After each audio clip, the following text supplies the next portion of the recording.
धृतराष्ट्र बोले, हे संजय, धर्मभूमि कुरुक्षेत्र में युद्ध की इच्छा से इकट्ठे हुए मेरे हुए और पांडु के पुत्रों ने क्या किया? संजय बोले, उस समय वज्रव्यूह से खड़ी हुई पांडव सेना को देखकर राजा दुर्योधन द्रोणाचार्य के पास जाकर यह वचन बोला, हे आचार्य, आपके बुद्धिमान शिष्य द्रुपद पुत्र धृष्टद्युम्न के द्वारा व्यूहरचना से खड़ी की हुई पांडवों की इस बड़ी भारी सेना को देखिए कि सेना में बड़े बड़े शूरवीर हैं, जिनके बहुत बड़े बड़े धनुष हैं तथा जो युद्ध में भीम और अर्जुन के समान हैं। उनमें सात्यकी, राजा विराट और महारथी द्रुपद भी हैं। धृष्टकेतु और चेकितान तथा पराक्रमी काशीराज भी हैं। पुरुजित और कुंतीभोजे दोनों भाई तथा मनुष्यों में श्रेष्ठ शैब्य भी हैं। पराक्रमी युधामन्यु और पराक्रमी उत्तमौजा भी हैं। सुभद्रा पुत्र अभिमन्यु और द्रौपदी के 5 पुत्र भी हैं। ये सबके सब महारथी हैं। दूसरे पक्ष में भी जो मुख्य हैं, उन पर भी आप ध्यान दीजिए। आपको याद दिलाने के लिए मेरी सेना के जो नायक हैं, उनको मैं कहता हूँ। आप द्रोणाचार्य और पितामह भीष्म तथा कर्ण और संग्राम विजय कृपाचार्य तथा वैसे ही अश्वत्थामा, विकर्ण और सोमदत्त का पुत्र भूरिश्रवा। इनके अतिरिक्त बहुत से शूरवीर हैं, जिन्होंने मेरे लिए अपने जीने की इच्छा का भी त्याग कर दिया है और जो अनेक प्रकार के शस्त्र अस्त्रों को चलाने वाले हैं तथा जो सबके सब युद्ध कला में अत्यंत चतुर हैं। भीष्म पितामह द्वारा रक्षित हमारी वह सेना सब प्रकार से अजेय है और भीम द्वारा रक्षित इन लोगों की यह सेना जीतने में सुगम है। इसलिए सब मोर्चों पर अपनी अपनी जगह स्थित रहते हुए आप लोग सभी निःसंदेह भीष्म पितामह की ही सब ओर से रक्षा करें। दुर्योधन के हृदय में हर्ष उत्पन्न करते हुए कुरुवृद्ध प्रभावशाली पितामह भीष्म ने सिंह के समान गरज कर जोर से शंख बजाया। उसके बाद शंख, भेरी, ढोल, मृदंग और नरसिंघे बाजे एक साथ बज उठे। उनका वह शब्द बड़ा भयंकर हुआ। बाद सफेद घोड़ों से युक्त महान रथ पर बैठे हुए श्री कृष्ण और अर्जुन ने दिव्य शंखों को बड़े जोर से बजाया। श्री कृष्ण ने पांचजन्य नामक तथा अर्जुन ने देवदत्त नामक शंख बजाया और भयानक कर्म करने वाले भीम ने पौंड्र नामक महाशंख बजाया। युधिष्ठिर ने अनंत विजय नामक शंख बजाया तथा नकुल और सहदेव ने सुघोष और मणिपुष्पक नामक शंख बजाए। हे रन, श्रेष्ठ धनुष वाले काशीराज और महारथी शिखंडी तथा धृष्टद्युम्न एवं राजा विराट और अजय सात्यकी, राजा द्रुपद और द्रौपदी के 5 पुत्र तथा लंबी लंबी भुजाओं वाले सुभद्रा पुत्र अभिमन्यु, इन सभी ने सब ओर से अलग अलग शंख बजाए। पांडव सेना के शंखों के उस भयंकर शब्द ने आकाश और पृथ्वी को भी गुंजाते हुए दुर्योधन आदि के हृदय विदीर्ण कर दिए।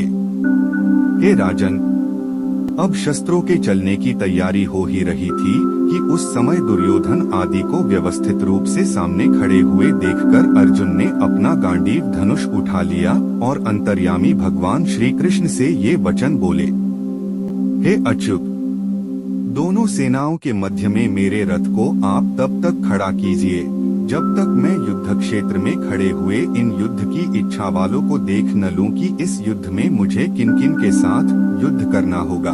दुर्योधन का युद्ध में प्रिय करने की इच्छा वाले जो ये राजा लोग इस सेना में आए हुए हैं, युद्ध करने को उतावले हुए इन सबको मैं देख लूं।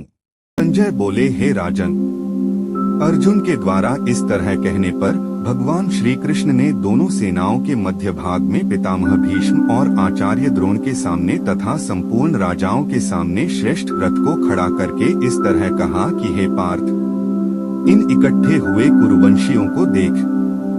उसके बाद पृथानंदन अर्जुन ने उन दोनों ही सेनाओं में स्थित पिताओं को, पितामहों को, आचार्यों को, मामाओं को, भाइयों को, पुत्रों को, पौत्रों को तथा मित्रों को, ससुरों को और सुहृदों को भी देखा। अपनी अपनी जगह पर स्थित उन संपूर्ण बांधवों को देखकर वे कुंती नंदन अर्जुन अत्यंत कायरता से युक्त होकर विषाद करते हुए ये वचन बोले, हे कृष्ण, युद्ध की इच्छा वाले इस कुटुंब समुदाय को अपने सामने उपस्थित देखकर मेरे अंग शिथिल हो रहे हैं और मुख सूख रहा है। तथा मेरे शरीर में कपकपी आ रही है एवं रोंगटे खड़े हो रहे हैं। हाथ से गांडीव धनुष गिर रहा है और त्वचा भी जल रही है।